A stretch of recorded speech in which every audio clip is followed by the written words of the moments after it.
Hello Merry Christmas ပါကျွန်တော်ဒီနေ့ထူးခြားတဲ့ရွာလေးတွေပြခြင်းနဲ့ချက်ကြည့်ပါခင်းမြင်နေတန်းပြီးတော့တရွာလုံးမှာခင်းမြင်နေဖုံးပိတ်ပြီးတော့တကယ်ကိုထူးခြားတဲ့ရွာလေးတရားဖြစ်နေတယ်အဲ့လိုထင်လာပါတော့ကျွန်တော်တို့အဲ့လိုထင်ခဲ့ရတယ်ပေါ့တကယ်တမ်းကျမဟုတ်ပါဘူးဒါချက်ကျွန်တော်တို့နောက်ဆုံးအစစ်မြင့်နီးပညာရေးနဲ့စစ်တိုက်နေတဲ့စစ်မြင့်နာပြင်စစ်စစ်ကြီးပါဆိုတော့တော်တော်ကိုထူးဆန်းသွားမယ်ပေါ့နော်အဲ့ဘာဖြစ်လဲဆိုတော့ရုရှားနဲ့ယူကရိန်းကြားမှာသူတို့စစ်ဖြစ်ကြတယ်ပေါ့စစ်ဖြစ်တဲ့ချိန်မှာကျန်တဲ့လက်နက်တွေတဲ့ drone ကနံပါတ်1ဖြစ်လာတယ်အဲ drone ကနံပါတ်1ဖြစ်လာတဲ့ချိန်မှာ drone တွေကိုဘာဖြစ်လဲဆိုတော့ပြိုင်ဆိုင်သုံးကြတဲ့ချိန်မှာနှစ်ဖက်သုံးကလည်းဂျမ်ဘာတွေသုံးလာကြတယ်ဂျမ်ဘာတွေသုံးလာချိန်မှာ drone တွေရဲ့ထိအောင်မှုကအရင်လောက်မဟုတ်တော့ဘူးနော်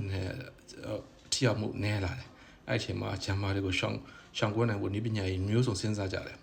စဉ်းစားရင်းနဲ့နောက်ဆုံးမှာတော့ဂျမ်ဘာတွေကိုလုံးဝရှောင်ကွင်းနိုင်တဲ့နည်းပညာတစ်ခုပေါ်လာတယ်အဲ့ဒါဘာလဲဆိုတော့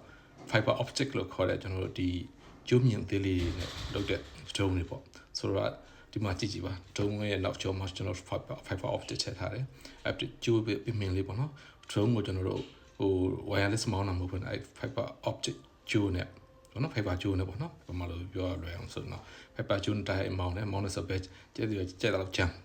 မ်းမာတယ်ကျက်တော့ချမ်းဘာမှမဖြစ်တော့သူတိုက်ကျိုးနဲ့မောင်းတာဆိုဖြစ်သွားတဲ့အတွက်ဘယ်သူမှချမ်းလို့မရတော့ဆိုအဲ့လိုတိုက်ခိုက်တာဒါနောက်ဆုံးပေါ်နီးပညာပေါ့နော်ဒါနောက်ဆုံးပေါ်ကဘာမှာပေါ့နော်